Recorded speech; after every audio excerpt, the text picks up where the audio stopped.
dipersembahkan oleh penerapan Smart Transportation di Jawa Timur memiliki potensi besar untuk meningkatkan efisiensi dan mobilitas, namun juga menghadapi beberapa tantangan. Potensi utamanya adalah peningkatan efisiensi transportasi, pengurangan kemacetan, serta peningkatan kualitas layanan publik. Tantangannya meliputi masalah infrastruktur, keterbatasan anggaran, urbanisasi yang cepat, dan kesiapan sumber daya manusia, terutama dalam adaptasi teknologi.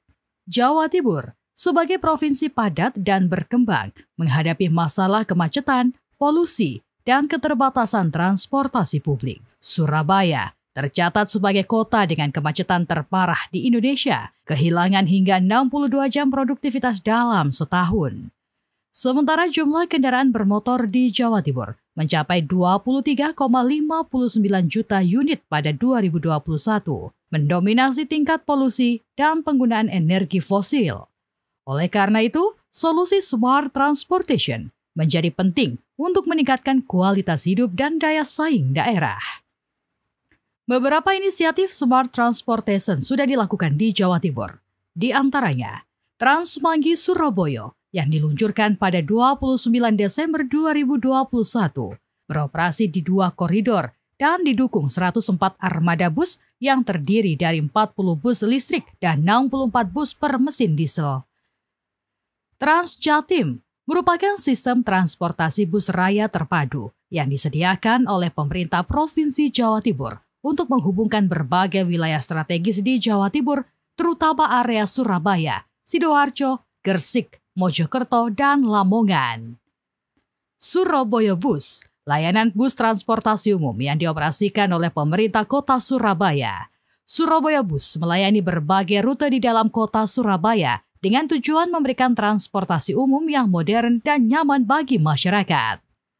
Secara keseluruhan, penerapan Smart Transportation di Jawa Timur memiliki potensi besar untuk meningkatkan kualitas hidup masyarakat.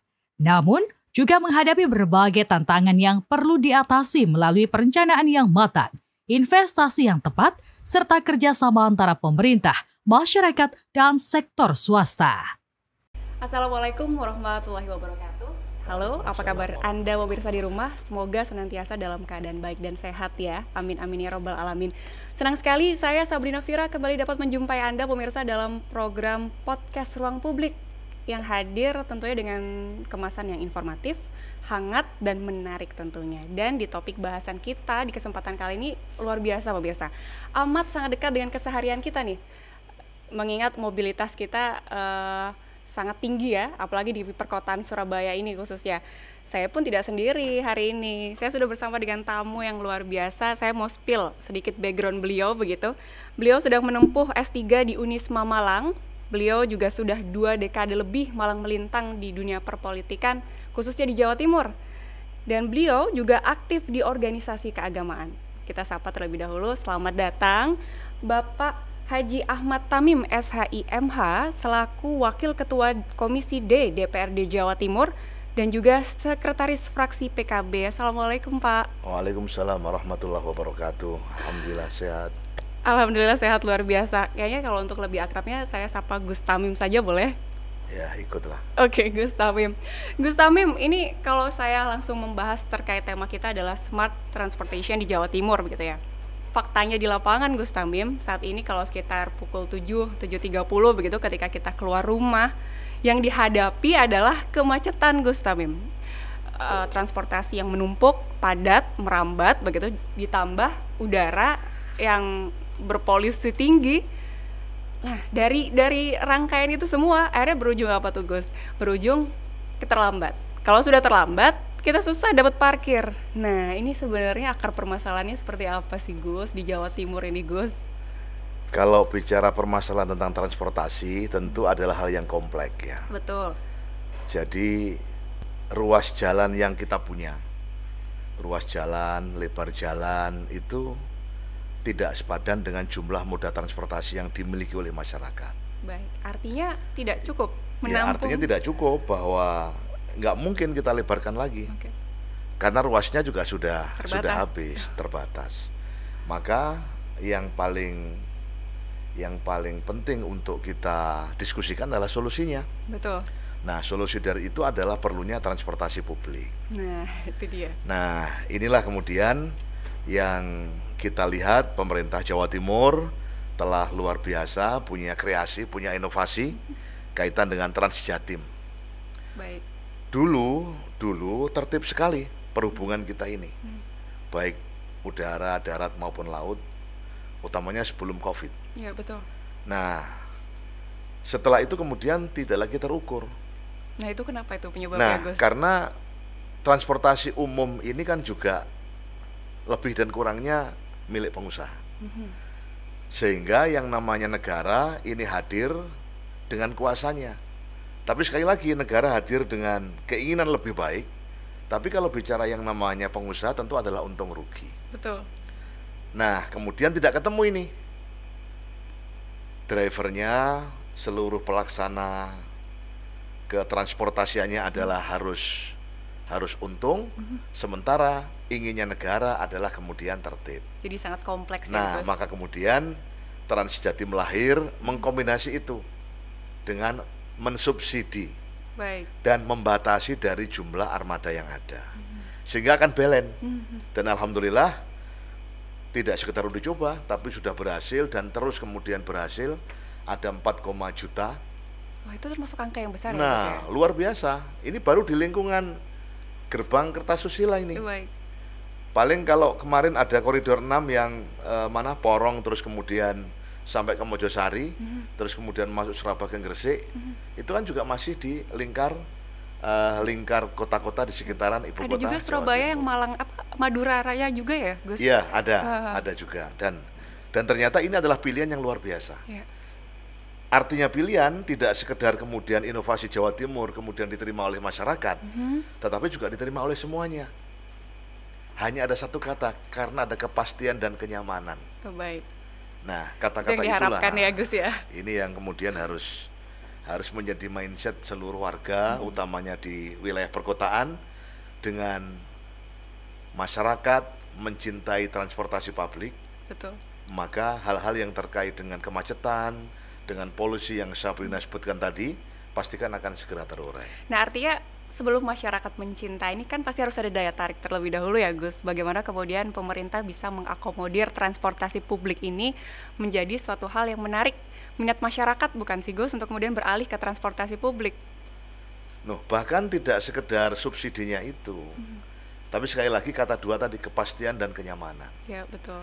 Di koridor 1 semisal, ini sudah tidak lagi ada subsidi, bahkan sudah beralih ke luxury. Wow, keren. Artinya apa? Minat yang namanya transportasi publik, masyarakat beralih ke transportasi publik, ini tidak sekedar, mohon maaf, bukan kemudian hanya masyarakat bawah, tapi sudah masyarakat menengah. Artinya semua kalangan sudah mulai ini ya, Mulai kemudian beralih ke transportasi publik. Nah, kalau ini kemudian menjadi bagian daripada pemikiran seluruh masyarakat Jawa Timur, dikatakan lintar wilis semisal, kalau kemudian bicara Kediri, kemudian Tulungagung, Nganjuk, dan Trenggalek semisal, terus sehingga akan ada koneksitas yang tergabung dan semuanya akan ada kepastian. Artinya kita bisa mengejar seperti Singapura, bukan begitu, Gus? Ya, tidak hanya mengejar, memang mimpi kita ke sana. Baik, Gus. Sejauh ini program konkret apa saja, Gus, terkait transportasi publik yang sudah berjalan dan mulai dirasakan oleh masyarakat, Gus? Ya, kita kan cara melihatnya pelan dan pasti ya. Jadi sebuah perencanaan itu memang harus tertuang dengan regulasi yang jelas. Betul. Dan kemarin-kemarin kita baru menggunakan peraturan gubernur. Nah, harapannya kayaknya Dinas Perhubungan, gubernur sudah mulai menginisiasi kaitan dengan transportasi yang terkoneksi. Jadi transportasi massal. Dan alhamdulillah dengan koridor 6 kemarin nyata seluruh lapisan dan kalangan selesai. Baik. Itu kan nilai angka 5.000 per 2 jam. Itu bisa mengkoneksi Porong, kemudian masuk Sumbersari, masuk Mojokerto, kemudian koneksi dengan Surabaya, dan jamnya masih ada, bisa ke Gresik itu. Nah, itu dia. Artinya orang Porong, orang Mojokerto, kemudian ke Gresik via Surabaya hanya dengan 5.000. Artinya ada efisiensi biaya juga, hemat ya, Gus ya. Tapi sekali lagi tadi saya katakan bahwa Kalau di koridor 1, katakan di Bener Gresik sudah ada yang namanya luxury. Luxury ini sudah non subsidi. Baik. Kita udah tarik, memang ya patas lah kira-kira penumpang terbatas. Maka kemudian ke depan tidak hanya koridor 1, mungkin koridor yang lain juga mulai mengangkat seperti itu. Tapi bahwa negara ini hadir, pemerintah ini hadir, kaitan dengan persoalan itu semua. Nah, yang ada kendala itu adalah, mungkin ini naik dan turun diskusi kita ya. Baik, Gus. Yang namanya koordinasi dan kolaborasi ini tidak sekedar pada regulasi dan kepastian gerak. Tapi bahwa harapannya, apa yang menjadi harapan baik pemerintah provinsi, ini juga disambung gayuh oleh pemerintah kabupaten Kota. Hampir setiap desa yang dilalui oleh katakan Trans Jatim, ini mintanya adalah halte. Oke. Nah, kalau haltenya dengan jumlah yang amat sangat banyak kan juga menghambat waktu durasi perjalanan juga. Karena berhenti-berhenti gitu ya Gus ya. Nah, baik Gus. Dari situlah kemudian yang namanya angkutan kota atau angkutan pedesaan itu harusnya juga mulai bangkit kembali. Sehingga memastikan mengkoneksi antar kecamatan di jalan kabupaten yang kemudian terkoneksi dengan terminal bus yang Trans Jatim upayakan ini.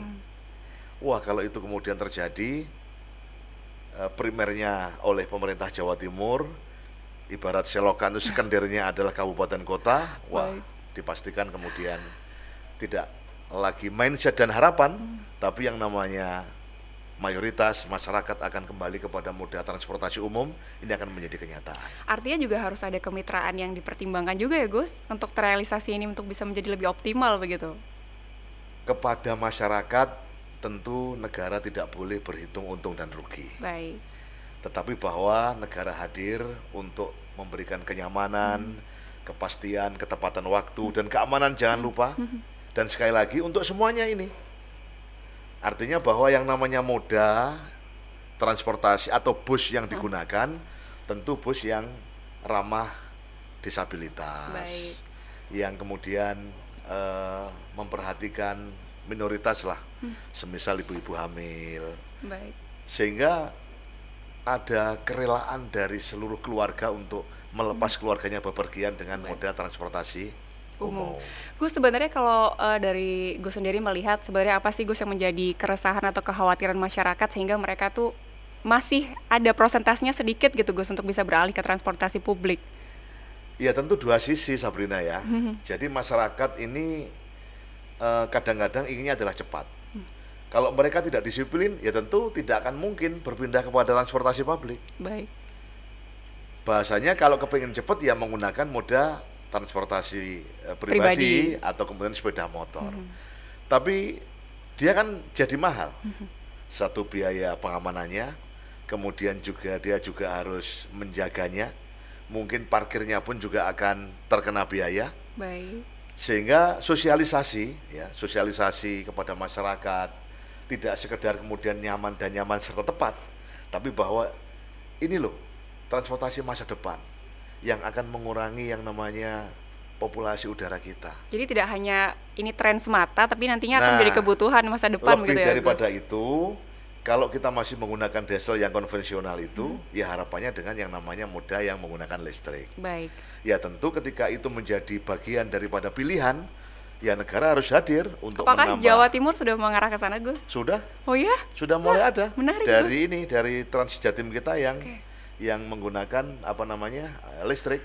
Wah, luar biasa, Gus. Ya Kemudian, tentu pelan-pelan karena biayanya juga tidak iya. murah dan tidak mudah kan. Animo masyarakat sendiri bagaimana, Gus? Terus bagaimana mereka bisa familiar begitu, Gus, dengan kemudian kan ada transportasi yang judulnya smart, di sini kan pasti ada digitalisasi di dalam ya, Gus ya. Nah, ya tentu yang kemarin kita tekankan masih banyak penumpang yang ketika datang ke satu terminal semisal terus kemudian harus berdesa-desaan, itu karena mereka memang belum berkemampuan untuk melek teknologinya. Sehingga harapannya ya mulai dari driver kemudian perangkat-perangkat yang memudahkan untuk melayani ini ya tentu tidak kemudian harus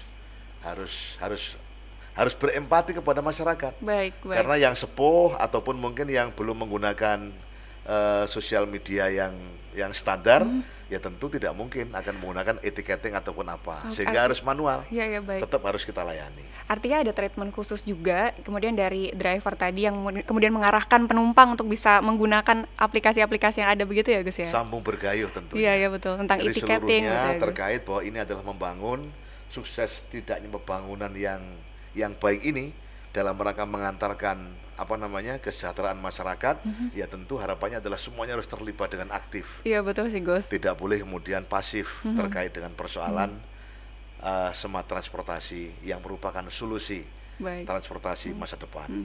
Tantangannya Gus gimana Gus? Ke depan untuk perkembangan anggaran pasti ya, tapi tidak satu-satunya kendala sebenarnya. Kalau kemudian sinergi dan kolaborasi serta koordinasi ini kemudian berjalan maksimal, saya kira hal-hal yang terkait dengan itu akan terselesaikan semuanya. Baik.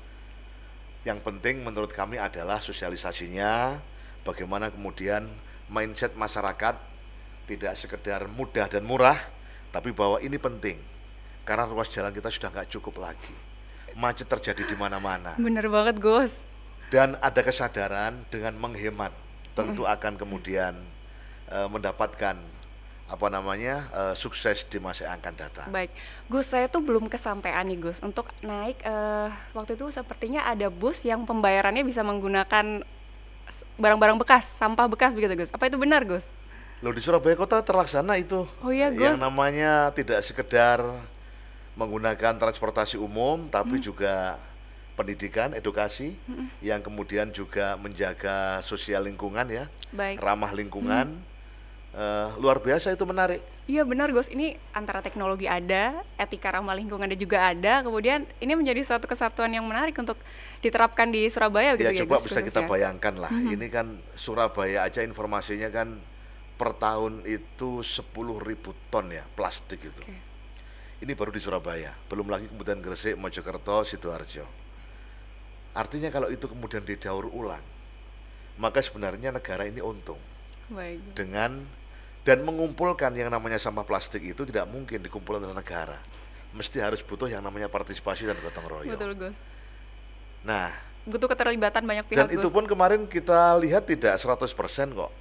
Artinya masyarakat yang kemudian menggunakan uang cash ataupun yang kemudian beli tiket di etiketing online, itu yang kemudian ada kerelaan dengan membawa sampah-sampah plastik ya. Itu juga tidak mencapai 100%, karena ya ribet juga. Iya benar dengan 5 botol plastik air gitu ya, dalam kemasan, kemudian harus dibungkus dengan wadah yang kemudian diserahkan kepada kondektur ya, kepada tim yang melayani di kendaraan itu. Tapi ini adalah hal yang saya kira edukasi yang sangat menarik sekali dan harus terus berlanjut. Karena mengajarkan kepada masyarakat tidak sekedar kemudian pindah atau berafiliasi kepada moda publik, transportasi umum, tapi adalah tadi itu, edukasi terkait dengan ramah lingkungan. Dan juga literasi yang berkesinambungan. Gus, yang ingin saya tanyakan juga, apakah tidak ada rencana untuk pilot project untuk ke seluruh daerah di Jawa Timur secara merata Gus? Loh, ini sudah terencana dengan baik. Jadi dengan adanya koridor 1 sampai koridor berapa ya, 6 kemarin di launching oleh Ibu Gubernur di Mojosari di Mojokerto itu, harapannya nanti akan terkoneksi Malang Raya. Setelahnya ini Malang Raya. Malang Raya itu kenapa kemudian jadi macet, tidak seperti pada saat 10 tahun yang lalu. Indah betul.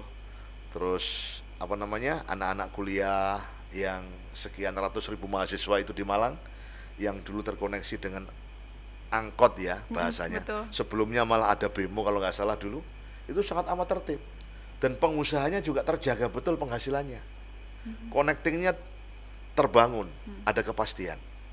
Nah, sekarang hampir seluruh mahasiswa 80% itu membawa sepeda motor.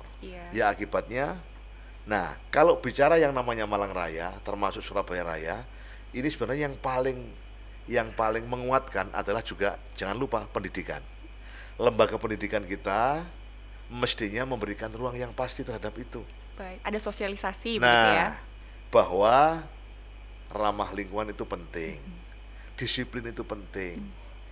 Dan jangan sampai kemudian terus menyediakan parkir-parkir yang malah justru tidak mendidik. Coba bayangin kalau kemudian di tingkat SLTA, negara syaratnya sudah hadir ya, negara sudah hadir menyediakan transportasi publik yang terconnecting dan ada kepastian berangkat dan nyampainya, maka tidak ada alasan sekolah-sekolah untuk menertibkan juga, mengedukasi juga. Benar, Gus. Nah, dari situlah kemudian kapan waktunya? Ya, saya yakin mudah-mudahan di era gubernur yang kedua ini, Jawa Timur sudah akan memprakarsa itu semua, amin, sehingga akan menjadikan connecting untuk kabupaten kota menggunakan semisal kata Trans Jatim yang menjadi moda andalan masyarakat Jawa Timur. Bismillah begitu ya Gus ya. Yeah. Gus, kalau untuk moda transportasi yang sudah ada di Jawa Timur ini sudah mencapai berapa jumlahnya Gus? Apakah ke depan akan ada perluasan Jadi kembali Gus? Jadi kalau bicara moda, Sabrina, ini kan ya bicara populasi ya. Jadi yang namanya total kan bisa dihitung itu dengan menggunakan teori bahwa berapa orang sih yang melalu lalang dari Malang ke Surabaya tiap hari, dari Sidoarjo ke, nah dari situlah kemudian kita tentu bekerja sama dengan pengusaha. Baik. Sehingga supaya pengusaha ini eksis, dari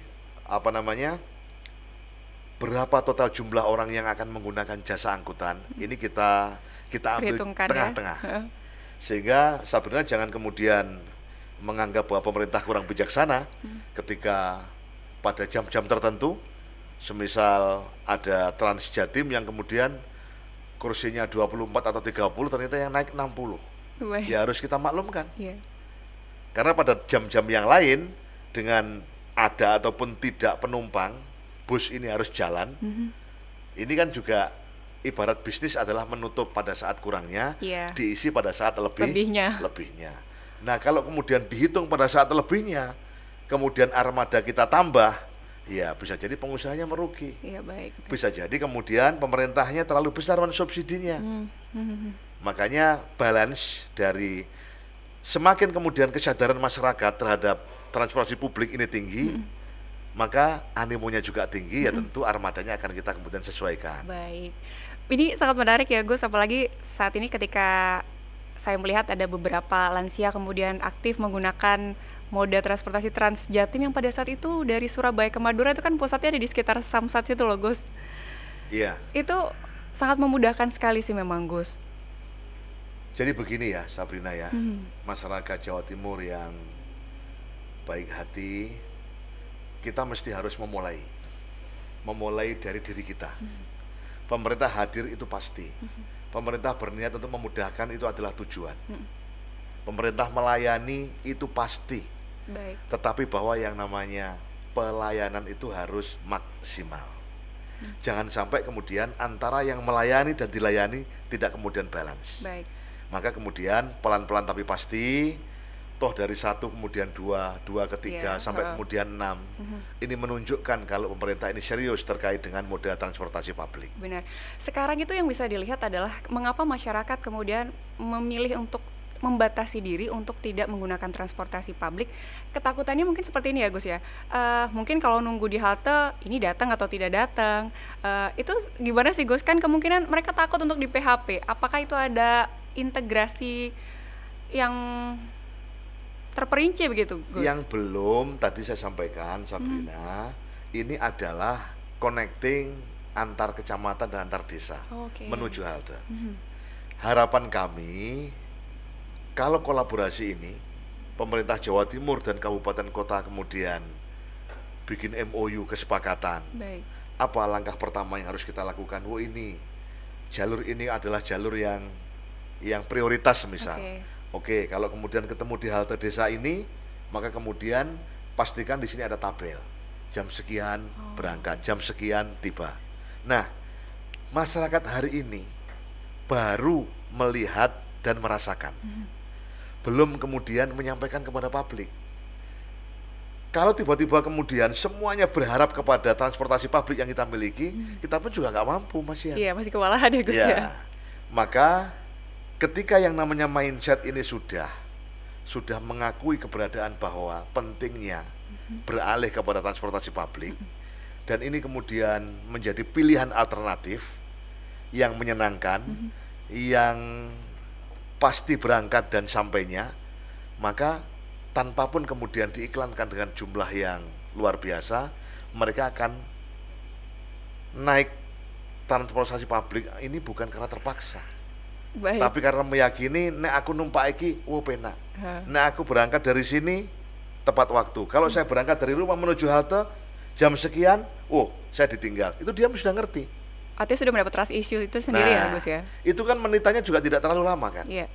Artinya kalau toh kemudian dia nyampe ternyata tidak tepat pada jam yang sesuai dengan di mana bus itu nyampe di halte, dia menunggunya pun juga tidak akan lama. Nah, sosialisasinya sendiri gimana Gus? Nah, itulah yang disebut dengan partisipasi, Sabrina. Sehebat apapun rencana program pemerintah, kalau kemudian tidak diimbangi dengan partisipasi publik, juga akan impossible. Iya. Nggak mungkin akan terlaksana. Benar. Maka sejatinya ini mumpung bulannya adalah bulan Juni, kata pakar adalah gerbek Pancasila.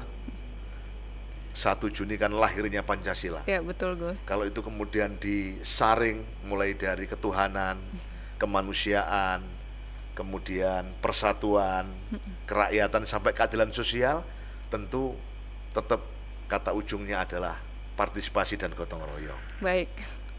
Nah, merubah mindset untuk masyarakat tidak ragu, ini harus dibuktikan.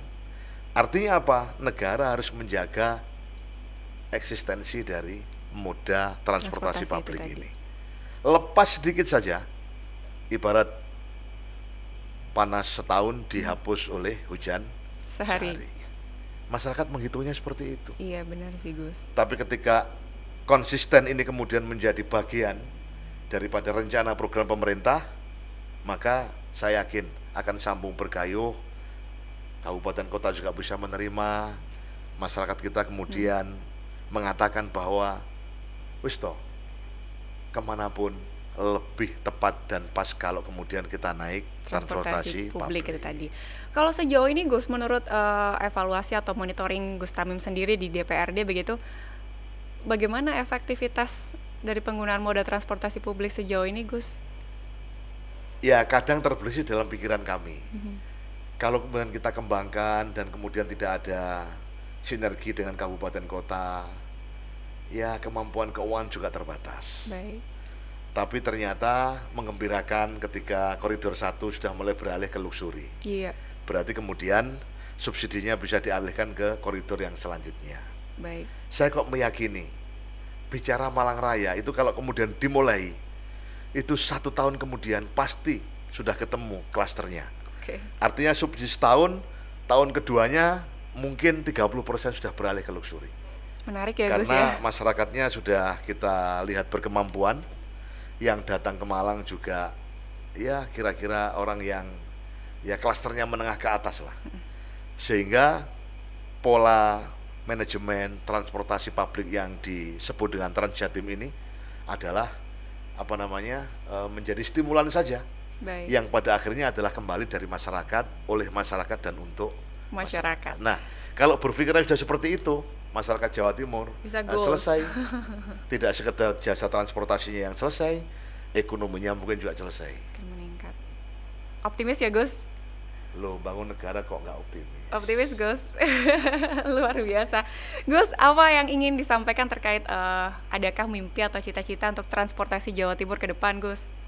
Saya kira sederhana, Sabrina dan masyarakat Jawa Timur sekalian yang berbahagia. Pak Presiden telah menyelesaikan dokumen perencanaannya. Rencana pembangunan jangka panjangnya jelas 2025-2045. Dan ada 2 kata yang tidak pernah boleh dihilangkan dari seluruh perencanaan, baik di provinsi maupun di kabupaten kota sampai ke desa. Baik. Kata maju dan berkelanjutan. Maju dan berkelanjutan. Tidak sekedar di sisi transportasi, tapi di sisi ekonomi, di sisi kemudian swasembada pangan, hal-hal yang lain. Tentu perencanaannya adalah berdasarkan kepada 2 kata, maju dan berkelanjutan. Tapi sekali lagi, kata 2 itu, maju dan berkelanjutan, akan kemudian bisa optimal dan cepat melesat jikalau kemudian ada partisipasi dan gotong royong. Dari segala pihak ya Gus ya? Ya tentunya. Baik Gus. Terakhir Gus, apa pesan dan kesan yang ingin disampaikan kepada masyarakat, khususnya di Jawa Timur, seperti apa nih? Masyarakat Jawa Timur bahwa telah direncanakan dan telah terlaksana di berbagai kota terkait dengan transportasi publik, maka ayolah kita memanfaatkannya, karena transportasi ini disediakan untuk masyarakat luas dan untuk siapapun dengan tanpa ada diskriminasi. Baik. Bahwa pemerintah telah hadir dengan upaya kenyamanan, keamanan, ketepatan waktu. Ayolah kemudian di pikiran kita, transportasi publik adalah andalan untuk kita semua, dan kemudian Jawa Timur telah memulainya dengan Trans Jawa Timur. Terima kasih banyak Gus Hamim yang sudah bergabung bersama kami di podcast Ruang Publik yang luar biasa.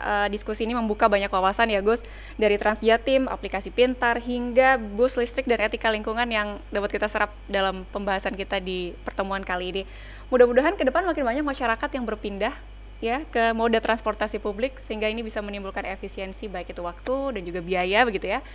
Terima kasih sekali lagi Gus Hamim sudah bergabung di podcast Ruang Publik.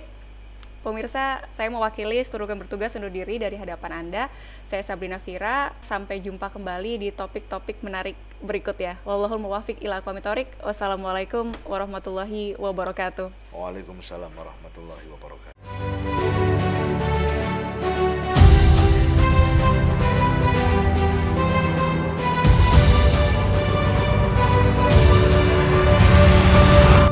Acara ini dipersembahkan oleh